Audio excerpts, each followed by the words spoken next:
Bom, dando continuidade, né, ao capítulo 4, parte 3. Então agora a gente vai começar a falar sobre as propriedades da evolvente, né? Então agora a gente vai começar a deduzir algumas equações, né, e representar algumas equações que são usadas no projeto da engrenagem cilíndrica de dentes retos. Então, essa figura aqui, o objetivo dela é deduzir uma equação que é muito importante, que correlaciona, né, o raio de base com o raio primitivo da engrenagem, tá? Então, a primeira coisa nessa figura, ela pegou o perfil do dente da engrenagem. Veja bem que ela pegou um perfil, parte do perfil, né? Então, eu representei o restante, né, o que seria ali o restante do dente até a cabeça e até o pé da engrenagem, do dente. E ele definiu dois pontos, pontos A e B. Os pontos A e B maiúsculos são pontos quaisquer do perfil do dente, tá? Ele quer deduzir uma equação para um ponto qualquer para você poder aplicar em qualquer ponto que você quiser do perfil do dente, né? Por isso que ele definiu pontos genéricos, né? E além desses pontos A e B, que ele marcou, né, o raio da circunferência no ponto B, o raio da circunferência no ponto A, que são pontos quaisquer, ele também desenhou a circunferência de base. Tá? Das 4 circunferências que nós definimos, ele desenhou somente a circunferência de base. A primitiva não está desenhada aqui. Tá? E ele fez um procedimento para poder encontrar os ângulos φA e φB, né? O RBzinho, né? Obviamente ali que é o raio da circunferência de base. E o que ele fez? Ele pegou no ponto A, traçou uma linha do ponto A até o centro de rotação da engrenagem e depois traçou uma linha tangente à circunferência de base, né? Então fazendo 90 graus com a circunferência de base. No ponto de tangência, ele ligou o centro da engrenagem. Consequentemente, esse ângulo aqui, ó, é o ângulo de pressão medido no ponto A, né? Aí ele pegou e repetiu o mesmo procedimento para o ponto B, né? Traçou uma linha ligando o centro da engrenagem, depois traçou uma linha tangente à circunferência de base, né? Desse ponto de tangência ele ligou o centro da engrenagem. Então o ponto de tangência na circunferência de base é definida, né, para definir o ângulo de pressão. Então, na hora que o dente da outra engrenagem estiver em contato no ponto B, esse ângulo φB vai ser o ângulo de pressão no ponto B. E aí, obviamente, que ele vai pegar esses dois triângulos retângulos, né, e definir uma equação que correlaciona, né, o raio de base com esses raios no ponto A e no ponto B com o ângulo φA e φB, né? Então, basicamente, o que eu tenho aqui é o seguinte: se eu pegar cosseno do φA, né, se eu pegar cosseno do ângulo φA, como é que eu vou determinar o cosseno? É cateto adjacente, que é o RBzinho, né, o raio de base, dividido por hipotenusa. A hipotenusa vai ser o RA, né? E eu posso fazer a mesma coisa para o ponto B. Então, o cosseno de φB vai ser o RBzinho dividido pela hipotenusa, que é o RBzão, né? E aí eu vou ter essa definição aqui, ó, o cosseno de φA e o cosseno de φB. Se eu isolar o raio de base, eu vou ter que o raio de base pode ser calculado pegando o RA vezes cosseno de φA ou o RB vezes o cosseno de φB. Então, obviamente, o que a gente pode concluir? Se para calcular o raio de base, se eu pegar o raio no ponto A, que é um ponto qualquer, e multiplicar pelo cosseno do ângulo de pressão naquele mesmo ponto, vai dar o mesmo resultado do que se eu pegar o raio no ponto B vezes o cosseno do ângulo do ângulo de pressão no ponto B. Então, obviamente que se eu usar os dados da circunferência primitiva, eu também consigo calcular o raio de base. Então, obviamente que eu chego na equação para calcular o raio de base em função do raio primitivo, né, que é medido na circunferência primitiva, e o cosseno do ângulo de pressão, que é medido exatamente na circunferência primitiva, né? E aí eu tenho a equação que deduz o raio de base, né? Dando sequência, né? Ele deduz uma outra equação para calcular a espessura do dente, né? Ele usa a letra T minúsculo para representar a espessura do dente e ele vai usar o ponto A e B, que são pontos quaisquer também, para deduzir uma equação genérica, tá?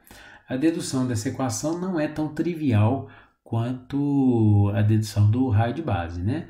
O livro coloca algumas etapas dessa dedução e aqui está a equação. Então, ele correlaciona nessa equação a espessura do dente, né?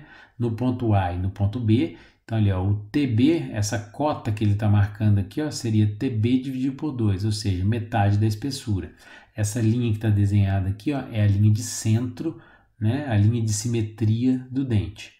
Então, a espessura total no ponto B seria TB. A mesma coisa vale para o TA, né? Ele traça essa linha de simetria, trabalha com esses pontos, né? O ponto D, o ponto F, o ponto G, para poder chegar nessa equação da espessura. E ele vai usar o raio no ponto A e no ponto B e um parâmetro que ao longo do desenvolvimento dessa equação ele chega nesse termo aqui, ó, tangente do ângulo menos o ângulo, né? Ele vai trabalhar com valores pequenos de ângulo, né? Por isso que ele chega nesse valor. E aí, o que o livro faz? Não só o livro do Mabi, né? Os livros de cinemática e dinâmica. Eles chamam esse termo aqui, ó, tangente do ângulo menos o ângulo, de função involuta ou função evolvental, tá? Então esse inv de φ, né, não tem nada a ver com inversa não, tá? Vamos lembrar lá de matriz inversa, né, que usa esse INV. Então esse inv aqui quer dizer função involuta do ângulo, tá? Por que isso? Por que ele cria essa função involuta? Simplesmente porque se você tiver o valor do ângulo, vamos supor que eu tenho um ângulo de pressão de 20 graus. Então, se eu quiser calcular o valor da função involuta, né, para poder jogar nessa equação, basta eu pegar a tangente de 20 graus menos esse 20 graus aqui que está fora, né, do arco tangente, eu vou ter que converter ele para radianos, né? Então, converte para radianos, você vai fazer tangente de 20 menos o valor do ângulo em radianos. Então, você consegue facilmente achar o valor da função involuta, né, desse termo. Mas vamos supor que eu esteja usando essa equação e eu consiga calcular quanto que vale o valor da função. Esse termo aqui eu sei quanto que ele vale, mas eu não sei o valor do ângulo. Para eu resolver essa equação, vai ser uma equaçãozinha meio chata, né, de resolver.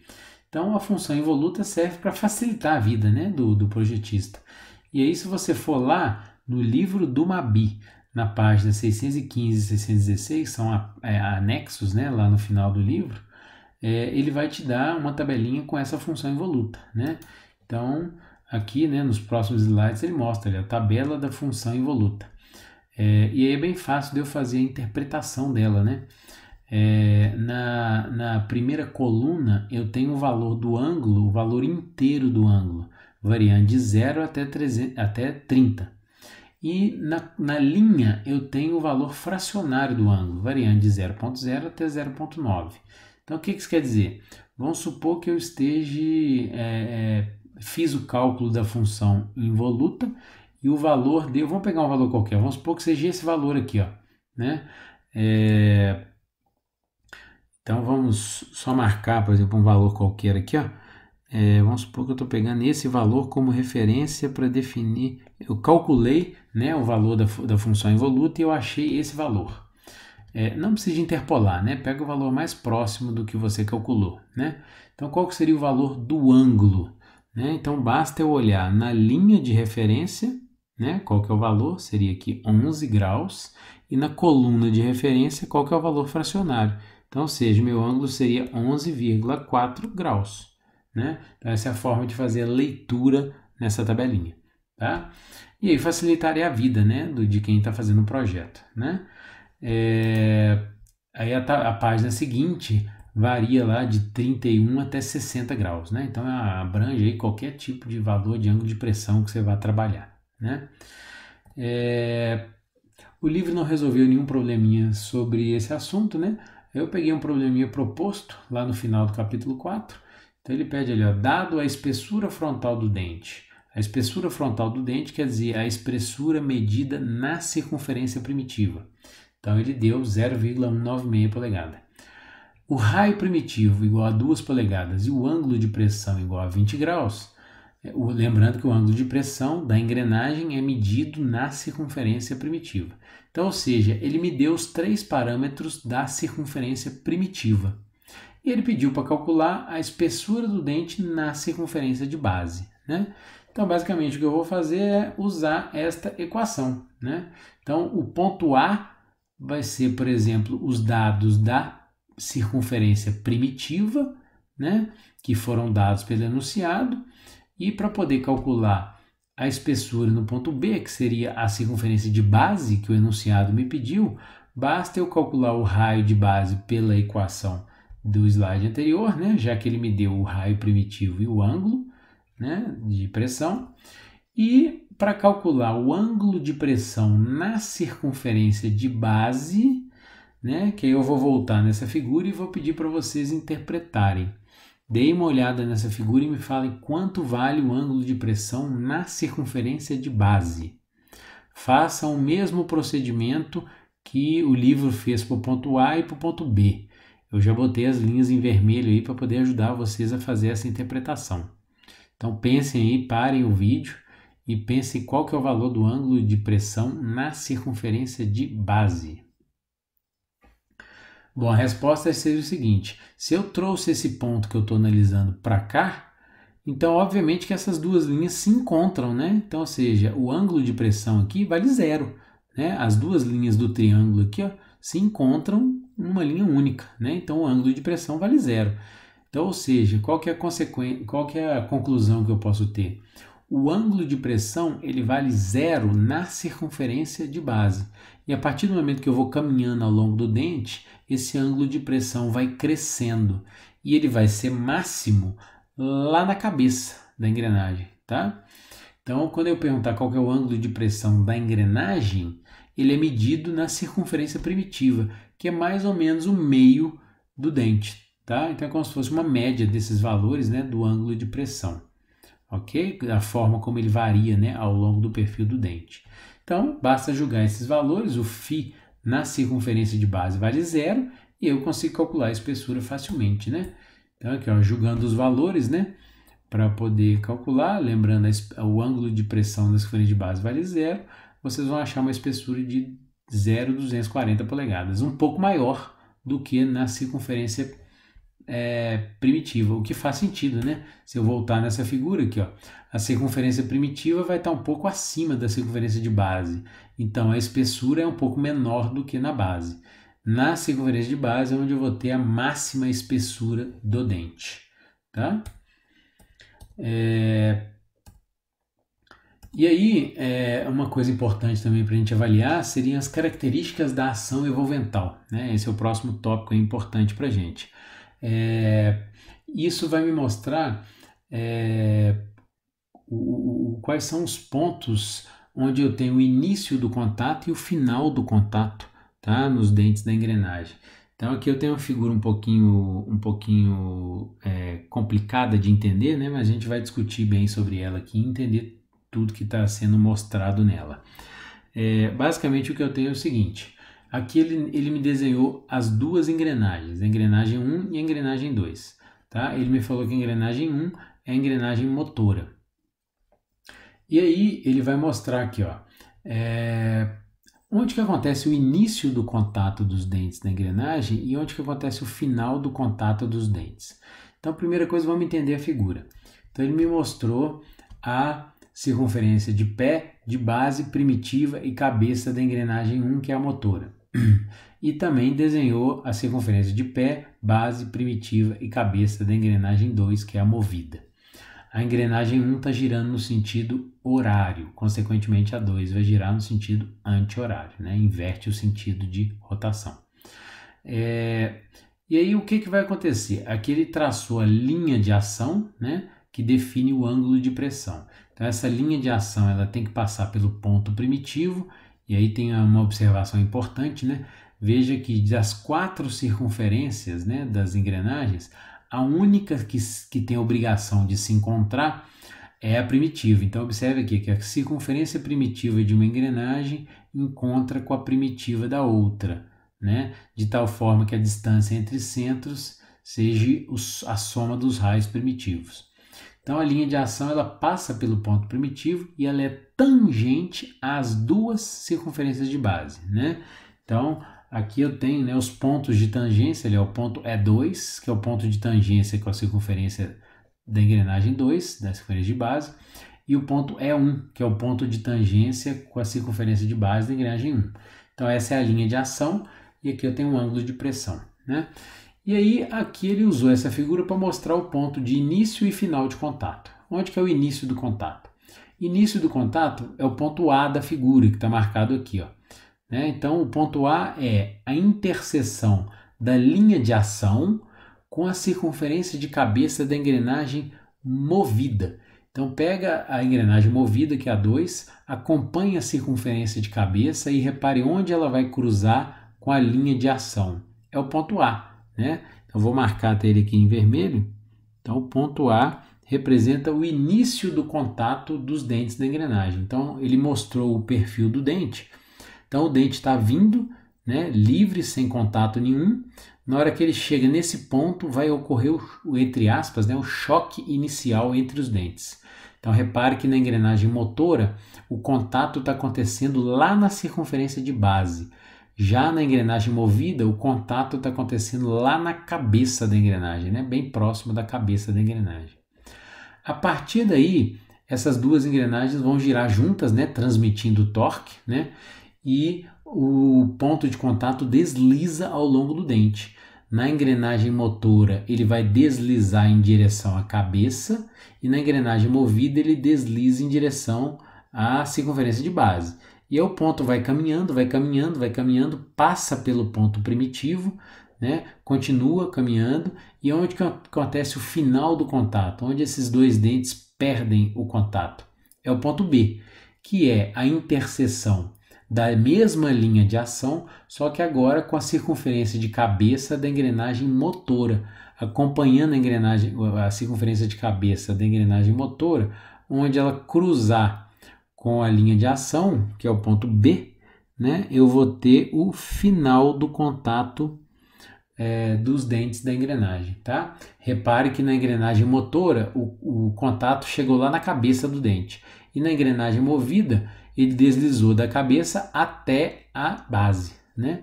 E aí naquele instante de tempo seguinte elas perdem o contato, tá? Então a distância do ponto A até o ponto B é chamada de comprimento de transmissão, tá? O livro do Mabi usa a letra Z maiúsculo para representar isso, tá? Então ele representa o lugar geométrico dos pontos de contato, tá? Ao longo do engrenamento, ok? O livro deduz partes, né, da equação que é utilizada para calcular esse comprimento, né, a distância do ponto A até o ponto B, que é o comprimento de transmissão, que a gente pode observar no próximo slide, né? Aqui tem uma figura um pouquinho mais limpa, né, para observar ali o início e o final do contato, tá? O comprimento de transmissão é calculado por essa equação, ele depende. Aí aqui tem um parâmetro novo para a gente, que é o raio da circunferência de cabeça. Ele usou a letra O, tá? Então o RO representa o raio de cabeça. RO1, o raio de cabeça da engrenagem 1. Né? Então se eu pegar RO1 ao quadrado menos o raio de base ao quadrado, né, e tirar a raiz quadrada, mais o raio de cabeça da segunda ao quadrado menos o raio de base da segunda ao quadrado, né, raiz quadrada disso tudo, menos o C, né, também é um parâmetro novo para a gente, que é a distância entre centros, tá? Ele vai usar a letra C para representar isso. É o somatório dos raios primitivos, né? Então R1 e R2, né, sem nenhum índice com letra, significa raio primitivo. Então se eu somar R1 com R2, eu tenho a distância entre centros. Multiplicando pelo seno do ângulo de pressão, essa equação toda aqui ela é usada para calcular o comprimento de transmissão, tá? E aí você pode pensar e me perguntar, tá, mas e aí, para que serve? Se eu calcular essa distância do ponto A até o ponto B, mas e daí, para que serve isso? Essa distância não vai te passar uma informação importante não, mas ela é usada para te passar uma informação que é muito importante, que é a razão de contato, tá? A razão de contato, o livro do Mabi usa essa nomenclatura de chamar de M índice P, tá? Toma bastante cuidado que esse M minúsculo não tem nada a ver com módulo, tá? Ele usou a letra M, mas não representa módulo não. O MP é a razão de contato. O que significa razão de contato? A razão de contato ele vai te falar quantos dentes estão em contato ao longo do engrenamento, né? Então, como é que eu faço para calcular isso? Eu vou pegar o comprimento de transmissão, que a gente acabou de ver como que calcula, e divide pelo passo de base. Então, esse P índice B de bola é o passo de base. Então, é a distância entre dois dentes medidas na circunferência de base. Como é que calcula ele? Pega o perímetro da circunferência de base, 2πr, lógico que é o raio de base, dividido pelo número de dentes que a engrenagem tem. Tá? Não confunda isso aqui com passo diametral, né? Aqui é B de bola e não D de dado. Muito cuidado que os parâmetros começam a ficar muito parecidos, né? E aí o livro comenta, para uma transmissão contínua, eu tenho que ter uma razão de contato de pelo menos 1, ela tem que ser maior do que 1.0. A norma pede que essa razão de contato seja pelo menos 1.4, ela tem que ser maior do que 1.4. Então vamos interpretar. O que representaria uma razão de contato de 1.4? Né? Lembrando que eu defini que razão de contato ele vai te informar quantos dentes estão em contato ao longo do engrenamento. E aí, pensem um pouquinho, podem parar o vídeo e pensem o que significa uma razão de contato de 1.4. Significa que eu tenho 1.4 dentes em contato? Bom, a resposta para isso é o seguinte, a parte fracionária do valor, né, da razão de contato vai representar o percentual do tempo onde eu vou ter ou um dente em contato ou dois dentes em contato, né? Já que o valor está entre 1 e 2. Né? Então, ou seja, uma razão de 1.4, ela significa que 40% do tempo eu vou ter o quê? Como eu estou mais próximo de 1, então a menor parte do tempo eu vou ter dois dentes em contato. Né? E o restante, que é 60% do tempo, eu vou ter apenas um dente em contato. Né? Esse é um parâmetro muito importante, porque se eu tenho uma razão de contato maior, né, quando eu tenho mais dentes em contato, eu estou dividindo, né, o torque. Né? Então, teoricamente, eu estaria aumentando a vida útil da engrenagem, né, aumentando a razão de contato. Né? Só que eu tenho que tomar muito cuidado. Eu costumo falar muito que quando eu estou projetando um par de engrenagens, os parâmetros das engrenagens funcionam muito ali como aquela balança de pratos, né, de equilíbrio. Né? Se você pegar um parâmetro e tentar melhorar demais esse parâmetro, vai ter alguma coisa que vai piorar. Então você tem que achar o equilíbrio ideal para o seu projeto. Né? Então se você aumentar muito essa razão de contato, você vai diminuir muito o espaço entre os dentes, né? E isso pode gerar interferência volvental, que pode diminuir a vida útil. Né? Então melhorou muito de um lado, do outro lado piora. Né? Então, para ficar mais entendido aí o que significa essa razão de contato, vamos supor que eu tenha uma razão de contato de 1,7. Né? O que isso significa? Significa que 30% do tempo eu vou ter um dente em contato, né? Já que eu estou mais próximo de 2, e 70% do tempo eu tenho dois dentes em contato. Ok? Tá? Se eu tiver uma razão de contato de 2.0, quer dizer que eu tenho dois dentes em contato o tempo inteiro. Né? Então, e eu posso ter razão de contato maior também. Se eu tiver uma razão de contato de 2.2, por exemplo. Né? Uma razão de contato de 2.2 quer dizer que 20% do tempo eu vou ter três dentes em contato, né? E 80% do tempo eu tenho dois dentes em contato, né? Porque o 2.2 está muito mais próximo de 2, então maior parte do tempo eu vou ter dois dentes em contato, ok? Então isso que significa aí a razão de contato, né? E aí na sequência o livro passa um exemplo, que é o exemplo 4.1, que é para vocês calcularem a razão de contato para esse par de engrenagens, né? Então ele deu os dados do pinhão, né? O N1, 24 dentes, o raio primitivo 1,5 polegadas e o raio de cabeça 1,625.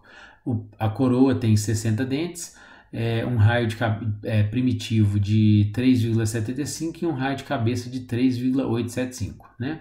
O ângulo de pressão das duas vale 20 graus. Ele pede para você calcular a razão de contato entre elas, ok? Uma coisa importante que a gente pode reparar e fazer um teste, né, para verificar se elas são padronizadas, né? Uma coisa importante que eu posso comparar é o seguinte: ela respeita a razão cinemática. Se eu pegar a razão entre os números de dentes, se eu pegar 60 e dividir por 24, vai dar o mesmo valor do que a razão dos raios primitivos? Se eu pegar 3,75 e dividir por 1,5, vai dar o mesmo valor? Tem que dar, né? Porque senão ela não está respeitando as equações que a gente discutiu. E outra coisa que eu posso reparar é o seguinte: a distância da primitiva até a cabeça é o adendum, né? Então, qual que seria o adendum dessa engrenagem? Seria esse valor menos esse, seria 0,125, né? É o mesmo adendum dessa daqui, porque o dente tem que ter o mesmo tamanho, né? O que vocês acham? Esse valor menos esse vai também dar 0,125? Dá, né? Faz a conta certinho, você vai ver que dá. Então, resolvam esse exemplo, ele é bem simples, está resolvido no livro. E qualquer dúvida, dá uma olhadinha lá e vê se vocês conseguiram e entenderam bem.